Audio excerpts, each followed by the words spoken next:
لا تحسب أن الدين بعيد عن حب وحياة وبهجرك للدين ستحيا تعشق ما قلبك۔ السلام علیکم ایوری ون۔ آج کی ویڈیو کا ٹاپک ہے ام حبیبہ رضی اللہ تعالیٰ عنہا۔ ام حبیبہ کا اصل نام رملہ تھا۔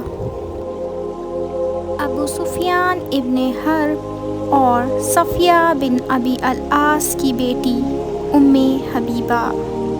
ابو سفیان خالق تھے امیہ کلین کی نسل کے۔ ابو سفیان شروعات سے اسلام کے خلاف تھے، لیکن مکہ میں ہوئے گئے قانون کے خلاف انہیں چپ ہونا پڑا اور انہوں نے اسلام قبول کر لیا۔ حالانکہ ان کی بیٹی نے اسلام بہت ہی پہلے قبول کر لیا تھا۔ ام حبیبہ کے شوہر عبید اللہ ابن جہاش زینب بنت جہاش کے سگے بھائی تھے۔ البتہ زینب بنت جہاش رسول اللہ سے پہلے ہی نکاح کر چکی تھی۔ ام حبیبہ اپنے شوہر کے ساتھ ابیسینیا آ گئی۔ ان کی ایک بیٹی بھی تھی جس کا نام ام حبیبہ کے نام پر حبیبہ رکھا گیا۔ ام حبیبہ، حبیبہ کی ماں۔ حضرت عبید اللہ عیسائی مذہب کو ماننے لگے اور وہ یہ چاہتے تھے کہ ام حبیبہ بھی ایسا کرے۔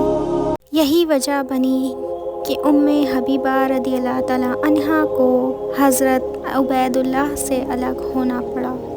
حضرت عبید اللہ رضی اللہ تعالیٰ عنہ کے انتقال فرما جانے کے بعد رسول اللہ صلی اللہ علیہ وسلم نے ام حبیبہ سے نکاح فرمایا۔ خالد ابن سعید اس نکاح کے قانونی گواہ بنے۔ نجاش جو ابیسینیا کے بادشاہ تھے، انہوں نے خطبہ پڑھایا۔ بادشاہ نجاش نے حضرت خالد کو 400 دینار دی تاکہ وہ نکاح کے بعد لوگوں میں کھانا تقسیم کر سکیں۔ بادشاہ نجاش نے انہیں تحفے میں ایک عطر دیا اور ایک امبرگیس دی۔ رسول اللہ نے اپنی ساری بیویوں میں اس سے بڑی مہر کسی کو نہیں دی تھی۔ ان سب میں حضرت ام حبیبہ ایک خاص اور ایک اہم حصہ رکھتی تھی۔ جنت الفردوس میں اس کا گھر مقرر ہے جو 12 رکعات دن میں اور رات میں پڑھے گا، 2 فجر سے پہلے اور 4 اور 2 ظہر کے بعد، ایسے کرتے کرتے عشاء تک۔ اب میں آپ کو ایک چھوٹا سا واقعہ بیان کرتی ہوں۔ حضرت ابو سفیان ایک دن اپنی بیٹی ام حبیبہ رضی اللہ تعالیٰ عنہا سے مدینہ ملنے آئے ان کے گھر۔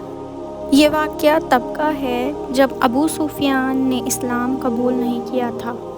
حضرت ابو سفیان سامنے رکھی دری پر جیسے ہی بیٹھنے جاتے ہیں، تبھی ام حبیبہ اس کو اٹھا دیتی ہیں اور وہ اس دری یا قالین پر نہیں بیٹھ پاتے۔ وہ کوئی عام دری نہیں تھی، وہ بہت ہی خاص دری تھی جس کو آج کے وقت میں ہم جا نماز کا نام دیتے ہیں۔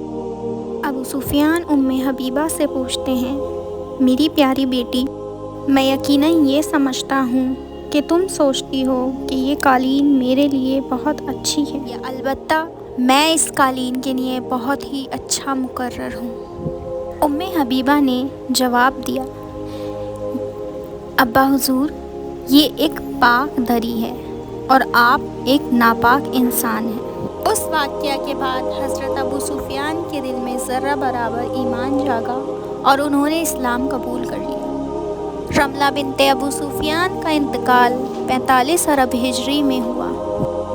اس دور میں ان کے بھائی معاویہ کی آدھی حکومت چلنے لگی تھی۔ حضرت حبیبہ کو بھی البقیع میں ہی دفنایا گیا۔ امید کرتی ہوں آپ کو آج کی یہ ویڈیو بہت اچھی لگی ہوگی۔ اگر آپ کو یہ ویڈیو اچھی لگی ہے تو پلیز اس کو لائک کریے۔ اگر آپ نے میرے چینل کو ابھی تک سبسکرائب نہیں کیا تو پلیز میرے چینل کو سبسکرائب کریے۔